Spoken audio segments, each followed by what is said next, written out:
Buenas tardes.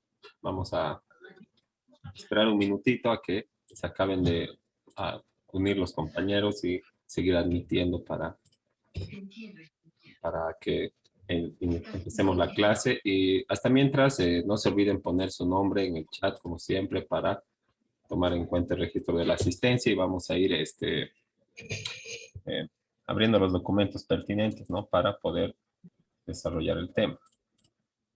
No, vamos a terminar de ver el tema número uno, lo que estábamos analizando la anterior clase. Ya habíamos empezado a ver esto, pero nos falta un poco y además al final vamos a resolver un cuestionario para afianzar todos estos conceptos del naturalismo y el pensamiento jurídico contemporáneo, ¿no? Bueno, hasta mientras, ¿no? Ya está un buen número de alumnos, entonces otra vez no se olviden poner su nombre, ¿no? Ya habíamos visto que otras vamos a seguir admitiendo, ¿no? Bueno, la filosofía, ¿no? Estudia el conocimiento en general, así toda la sabiduría del hombre, que abarca la política, el derecho, las ciencias naturales, y estas, las primeras que les mencionaba, estaban dentro de las ciencias sociales, ¿verdad? Además, la astronomía. Entonces, un filósofo era una persona que era, por decirlo así, un sabio, ¿verdad? Sabía de todo, ¿no? Entonces, si tenía podía aconsejar a los estadistas acerca de de cuál era la mejor forma de llevar el gobierno, de una forma de Estado, tenía una teoría del derecho, tenía una concepción de las artes y de todo lo demás, ¿no? Entonces, lo que hace la filosofía es que estudia, ¿no?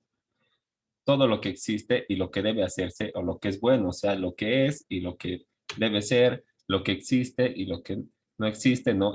Por medio del conocimiento filosófico, ¿no? Entonces, la filosofía del derecho lo que intenta hacer es responder estas mismas preguntas, ¿verdad? Pero desde el punto de vista del derecho, así que intenta decir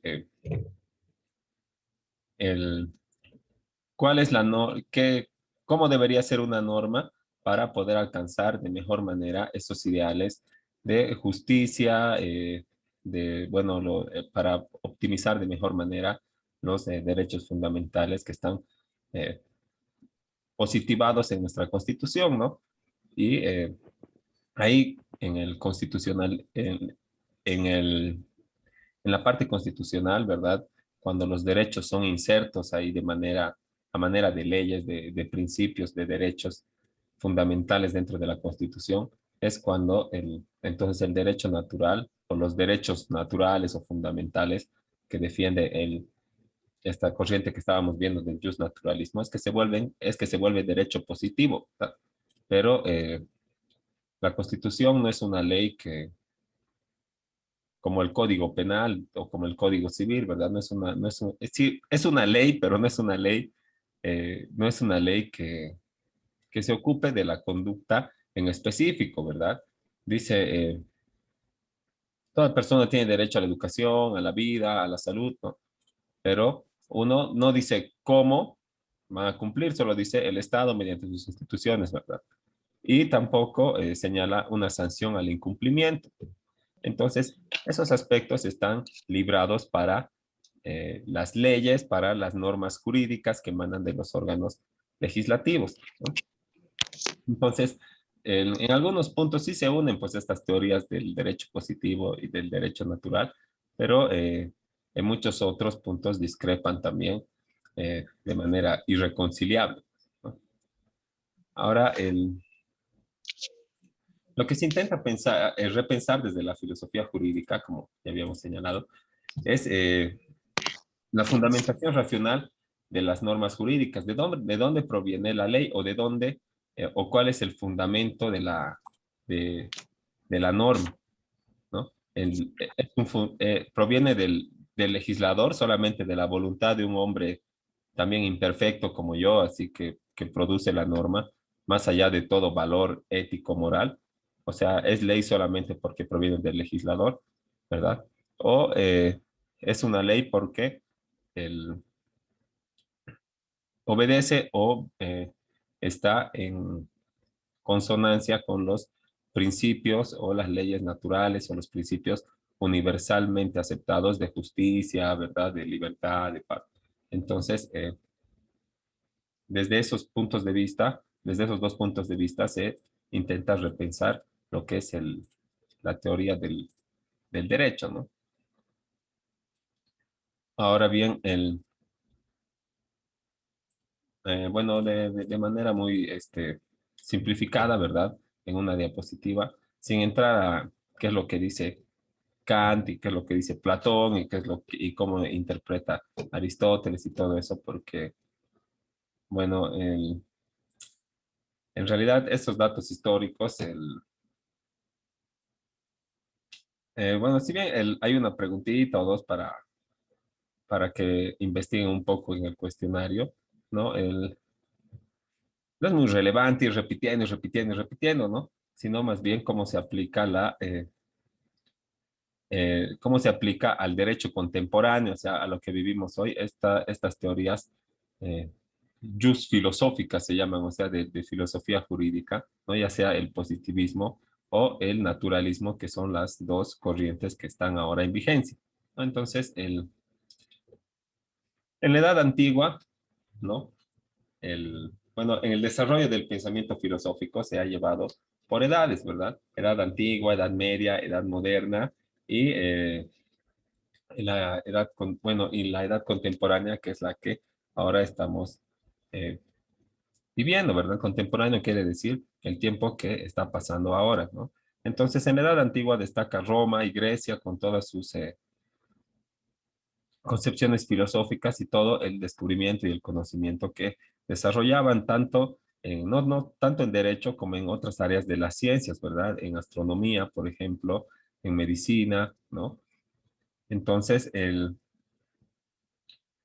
indudablemente en esta época antigua todos sabemos de que existía solamente un régimen monárquico, ¿verdad? Donde había un rey y una clase privilegiada que imponía impuestos y decía, tú vas a pagar de tus 10 vacas, 5 o vamos a colgar a tu hijo en tu patio, ¿verdad? Entonces, y sin razón de ser, porque no existía un beneficio o una atención de necesidades públicas por parte del Estado, ¿verdad? Sino esos tributos y esas normas que se creaban era solamente en beneficio de esta clase privilegiada, ¿verdad?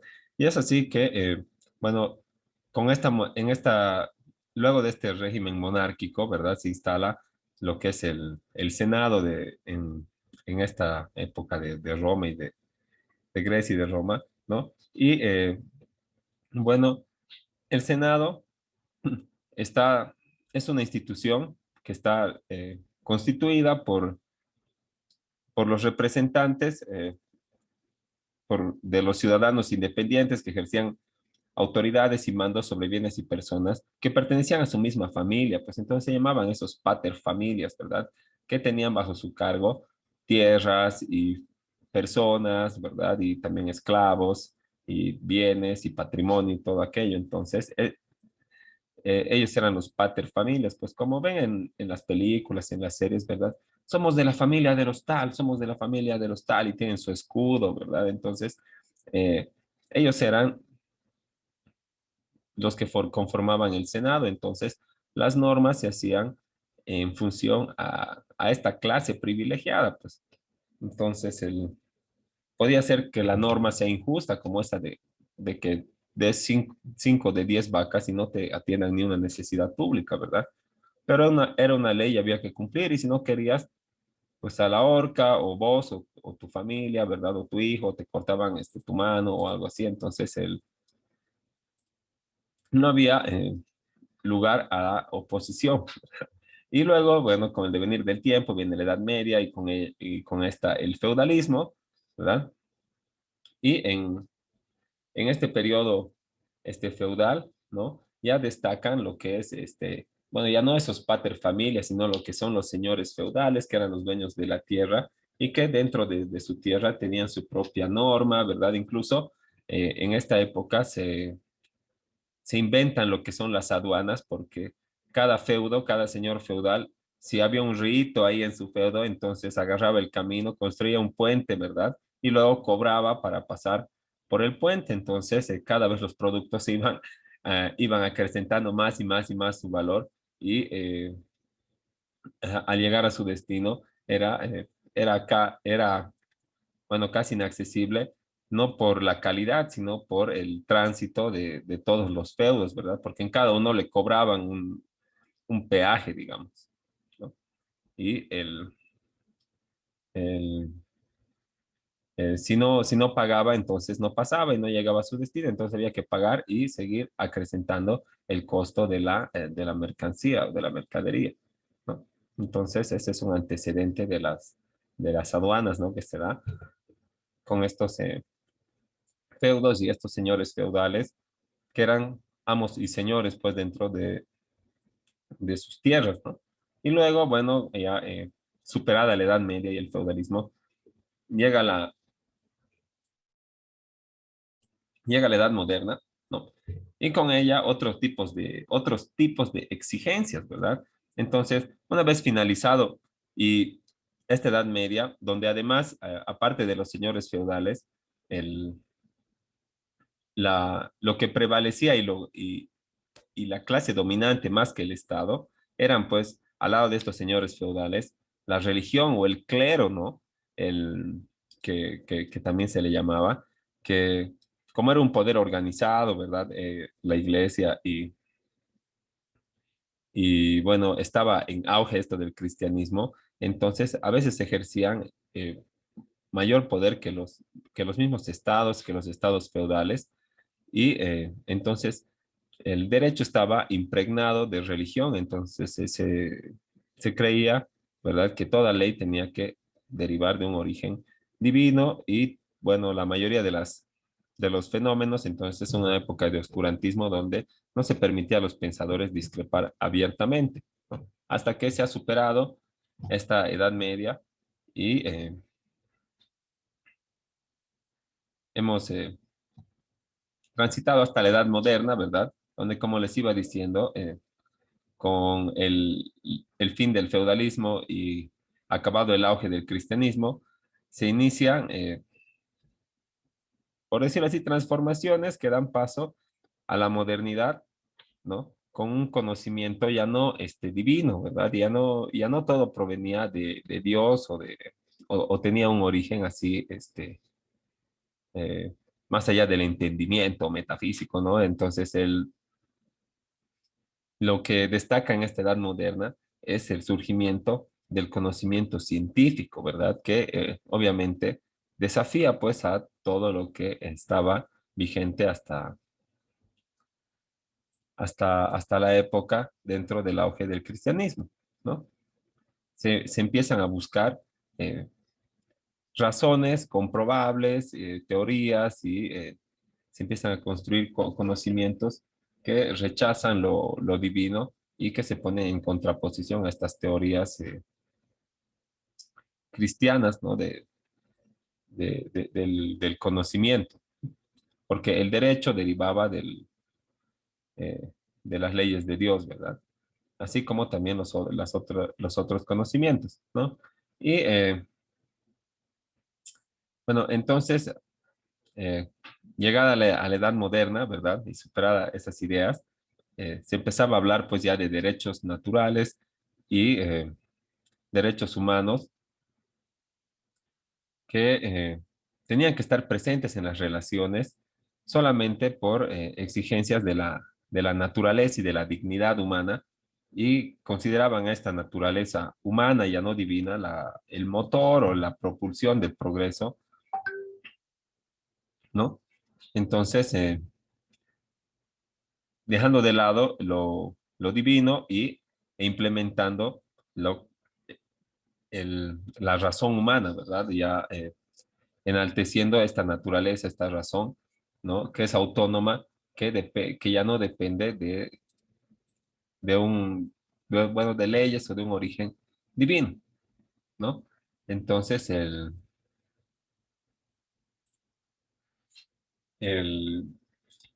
se va desarrollando las ciencias con sus propios métodos que pueden ser comprobables mediante la experiencia, ¿verdad? Y se supera en lo que es la concepción divina del conocimiento, ¿no? Y bueno, luego viene lo que estábamos revisando, ¿verdad? Justo la anterior clase, ¿no? Que es el positivismo jurídico y el justnaturalismo, que son las dos corrientes antagónicas y que se contraponen, que ninguna está equivocada, ¿no? Pero son solamente dos maneras de conceptualizar y de interpretar el derecho, ¿no? Ahora, como les decía, en algún punto se unen, pero mayormente discrepan porque el positivismo jurídico, eh, por excelencia, rechaza pues la ley natural, ¿verdad? Y el justnaturalismo, ¿no?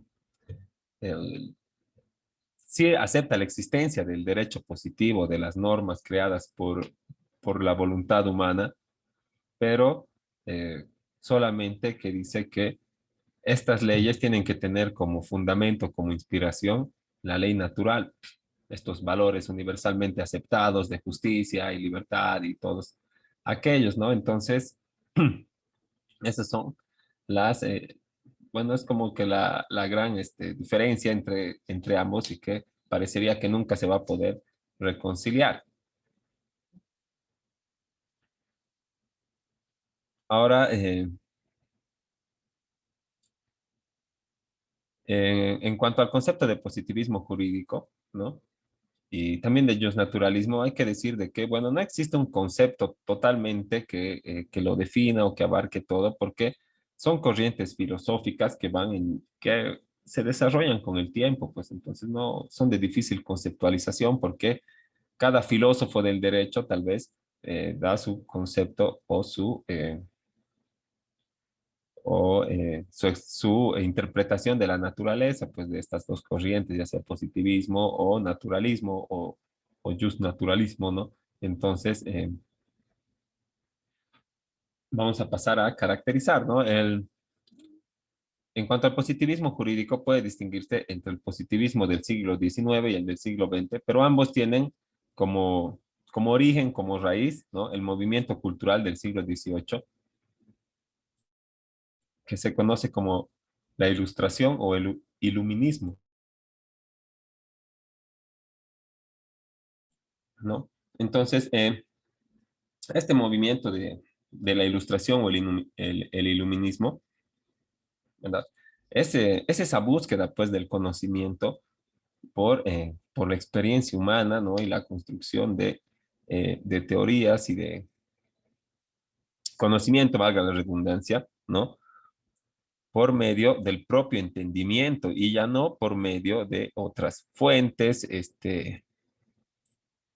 divinas o extraterrenales o metafísicas, ¿no? Entonces, eh, trata de los fenómenos que son, cómo se presentan con sus características, ¿no? Y estudia eso, ¿no? Desde el punto de vista del derecho, el objeto de estos fenómenos que son objeto de estudio serían las normas que emanan del tribunal competente para dictarlas, ¿no? Dejando de lado toda concepción natural, o sea, tal vez podríamos decir que se alejan de todo matiz ético, ¿no? Y de principios, ¿no? Para dar paso solamente a la validez del derecho, eh, solo porque es una ley, ¿no? O sea, es válido el derecho porque cumple con los aspectos formales para ser una norma, ¿no?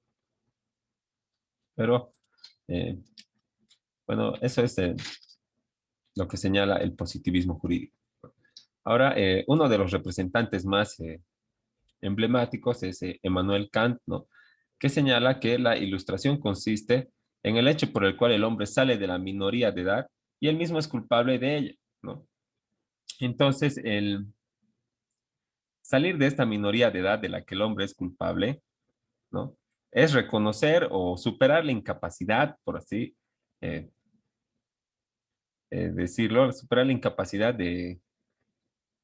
de no poder servirse de tu propio conocimiento. Entonces, lo que tienes que hacer es ser capaz de servirte de tu propio entendimiento sin necesidad de la conducción de otro agente externo, ¿no? Entonces, uno mismo, de acuerdo a Emmanuel Kant y a esto, a lo que señala acerca de la ilustración, uno mismo es culpable de esta minoría de edad, cuando esta minoría de edad, ¿verdad?, del conocimiento, no es fruto o no tiene su origen en un defecto del entendimiento, ¿verdad? Sino que la causa de esta minoría llegaría a ser solamente tu falta de ánimo, de decisión, de ganas así para poder adquirir conocimiento con la experiencia y servirte de este conocimiento sin que nadie más te diga cómo se hace, ¿no?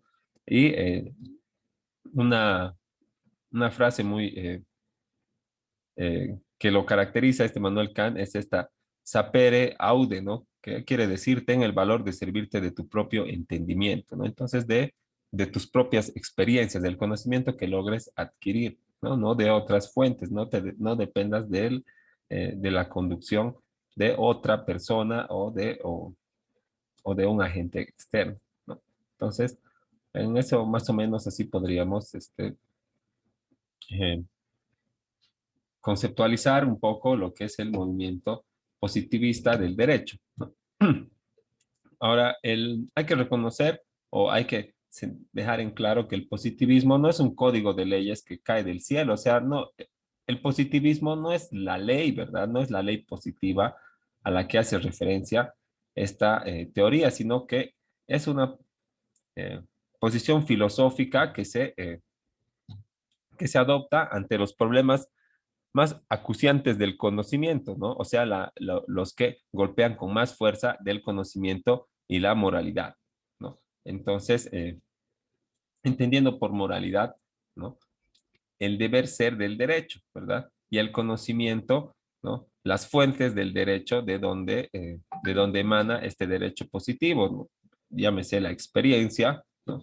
De la que se valen los legisladores el, para para emitirlo, ¿no? De una manera formal, más allá de todo principio y separado eh, de toda ética y de todo derecho natural, ¿no? Ahora, el postulado fundamental es que la ciencia es el único criterio de verdad, o sea, solo por medio de la ciencia o bueno, de la experiencia, de los métodos, es uno capaz de adquirir conocimiento. Entonces, la ciencia es la medida de lo que es y de lo que no es, y de lo que existe, de lo que no existe. Entonces, no puede hablarse de un derecho natural, ¿verdad? De un derecho divino o de las leyes inmutables del universo que tienen valor sin ninguna limitación de tiempo ni lugar, o sea que valen para todos en todo lugar y en todo momento, ¿no? Que bueno, es algo que reconocen los naturalistas, ¿verdad? La existencia de esa norma, de esa clase de derecho, ¿no? Y los positivistas lo desconocen, ¿verdad? Porque no es tangible, porque no es objetivo, ¿no? No es como la voluntad de, bueno, el legislador que, bueno, es una persona y que la ley emana de un proceso de, eh, metódico, ¿no? Que lo realizan personas con conocimientos que no tienen nada que ver con el naturalismo, no tienen nada que ver con lo divino, pero sí tienen, digamos, sí apuntan a los ideales de justicia y paz y libertad, ¿verdad? Entonces, eh, en ese punto se puede decir de que cuando la ley apunta a esos ideales, toma en cuenta pues un poco el naturalismo, ¿verdad? El, estos principios inmutables de justicia, de libertad, a los que apunta la ley positiva.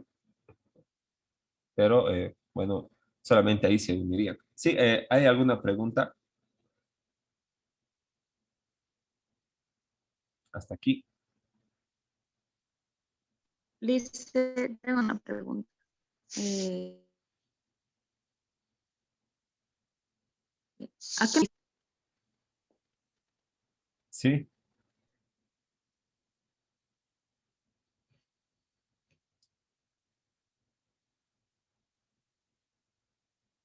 Eh, no se escucha muy bien, por favor, si podrías repetir o tal vez por escrito en el chat.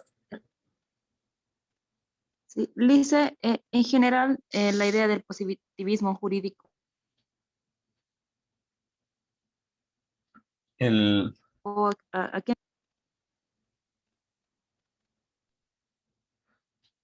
eh,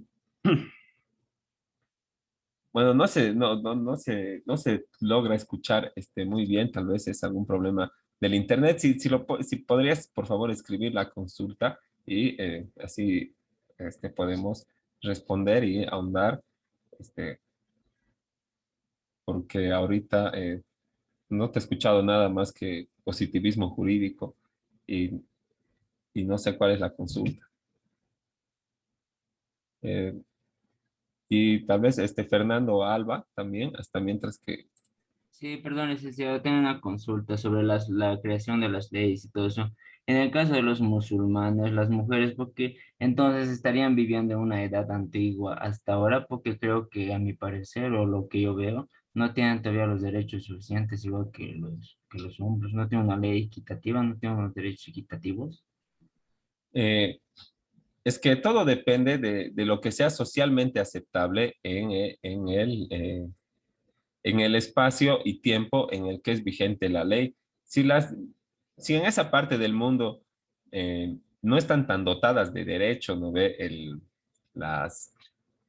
O al parecer no están tan dotadas de derecho las mujeres, ¿no? Es porque la ley está vigente de esa manera. Entonces, no es que están viviendo tal vez en un retraso, ¿verdad? De la teoría del derecho y todo eso, sino que solamente tal vez están viviendo en un positivismo jurídico, ¿verdad?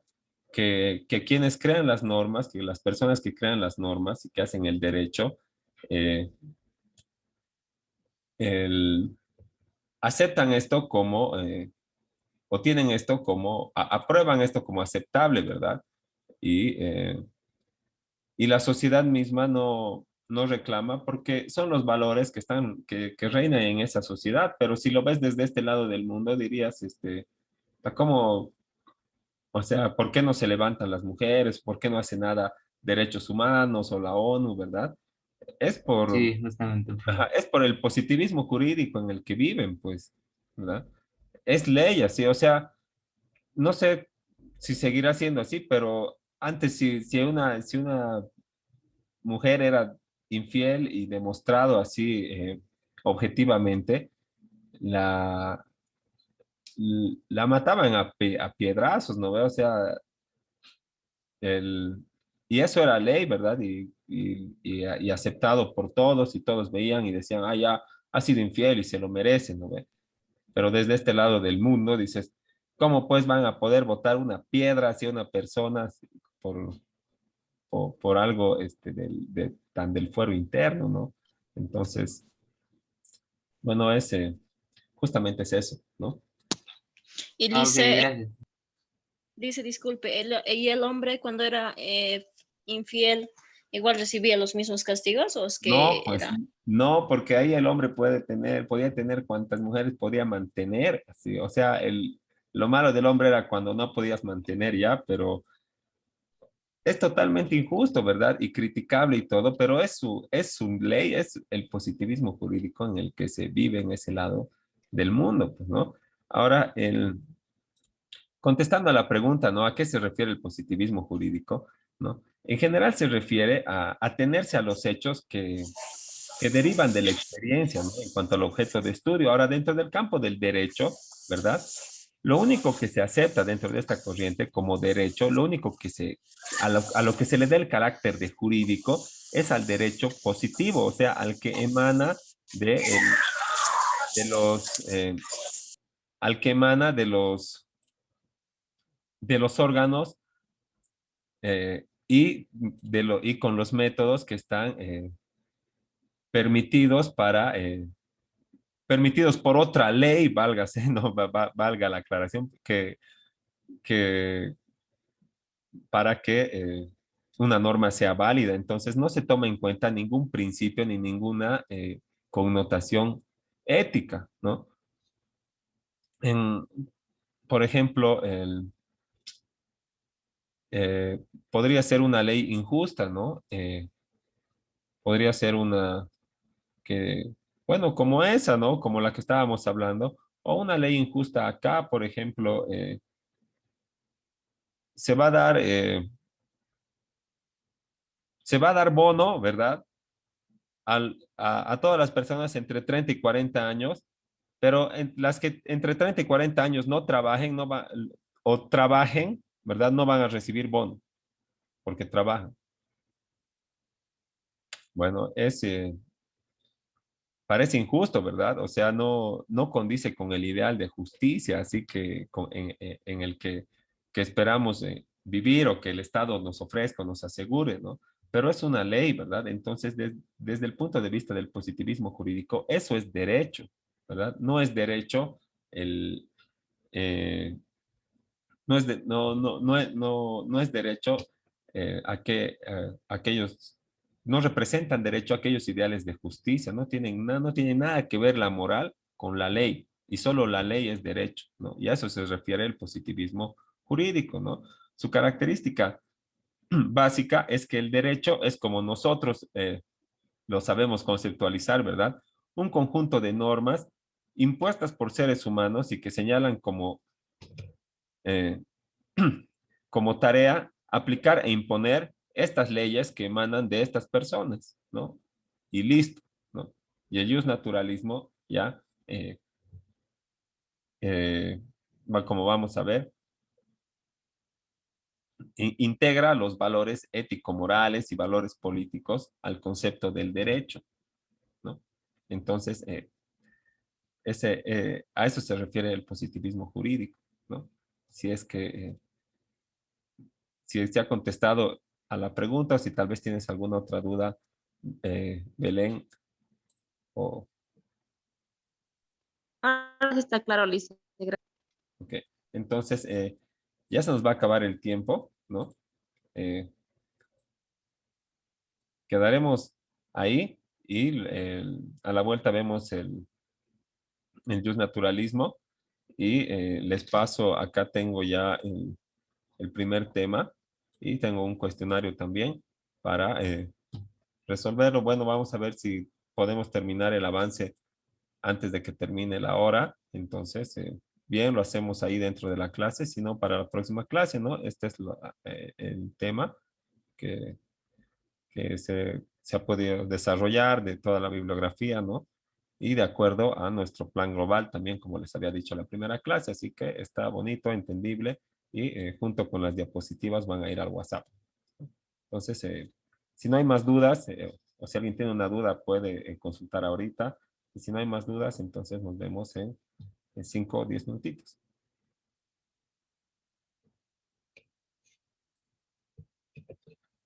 ¿Alguien tiene alguna duda?